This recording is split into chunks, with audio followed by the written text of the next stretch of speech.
चिरां जिल्लानि दांतलाव एलपि आरो एमइ भेन्सार फरायसालिनि फोरोंगिरिफोरा रेल लामा होबथानाय हाबाफारि लायो।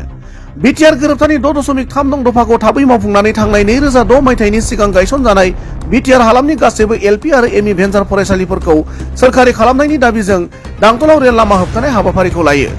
मख'नो गोनांदि बेजों लोगोसे 13 डिसेम्बर खालारखालि बिटिआर बन्द फोसावदों फोरोंगिरि गौथुमा। First of all, I want to thank media persons. Aji all with their non-provincialized LP and UP teacher association. Aji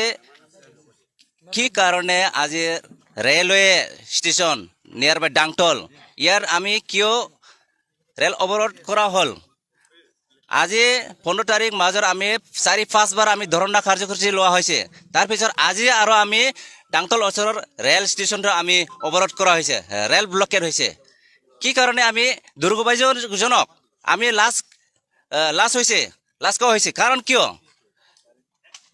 BTR যেটো 6.3 দফা ইমপ্লিমেন্ট কৰিব লাগিব কাৰণ প্ৰমোদ বড়ো ডাঙৰীয়া আৰু এনডিপি নেতৃত্ব সিংহত 2020 চনৰ 27 জানুৱাৰীত বড়ো একৰ্ড আনিছিল তেতিয়া মানে 6.3 দফা সেই দফাটো ইমপ্লিমেন্টেশন কৰিব লাগিব কাৰণ আজিলৈকে সিংহতে খটা ফাটা নাই কাৰণ আজি 5-6-7 বাৰ আমি ধৰ্ণা কাৰ্যসূচী লোৱা হৈছিল ইয়াত মানে আজিলৈকে খটা দিয়া নাই কাৰণ কিয় আমি অনুৰোধ কৰি আছিল থ্ৰু দ্য মিডিয়া কিয় একসেপ্ট কৰা নাই আমাৰ খটাটো আমি অনুৰোধ কৰিছে আসাম চৰকাৰ আৰু ভাৰত চৰকাৰ প্ৰাইম মিনিষ্টাৰ মোদী আৰু আমাৰ বডলেণ্ড বা বিটিআৰ অঞ্চলৰ আমাৰ সিএম প্ৰমোদ বড়ো ডাঙৰীয়াৰ অনুৰোধ কৰিছে অতি শীঘ্ৰে অতি সোনকালে যেটো আমাৰ এই 6.3 দফাটো অতি সোনকালে ইমপ্লিমেন্ট কৰক আৰু অহা 20 তাৰিখৰ অসমৰ বিধানসভা চলি যাব এছেম্বলিত বহিব ইয়াত মানে আমাৰ যেটো 6.3 দফা ইমিডিয়েট ইনক্লুড কৰি দিব লাগিব আৰু এজেন্ডা হিচাপে হেই কামটো কৰি দিব লাগিব আৰু বাজাৰত ধৰিব লাগিব আৰু আমাৰ কাৰণে এমেন্ডমেন্ট লাগিব রেল অবরোধ আমি তো পারো রেল অবরোধ করার কারণে আমি প্রস্তুত হয়ে আছো তে আমার যেটো প্রমোদ বড়ো স্যারর বিটিআর 6.3 দফা এটা আছে এই দফা যদি কার্যকরী নকরে আজি আমি রেল অবরোধ করার কারণে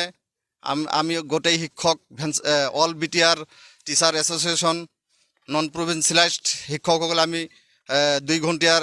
ৰেল অবৰোধ কৰাৰ কাৰণে আমি প্ৰস্তুত হয়ে আছো বা কৰিম আমি আৰু লগতে প্ৰমোদ বড়ো স্যাৰক বিটিআৰ প্ৰধানক আমি হকিয়াই দিব খোজো আপনি 2020 চনৰ যেটো 27 জানুৱাৰী তাৰিখে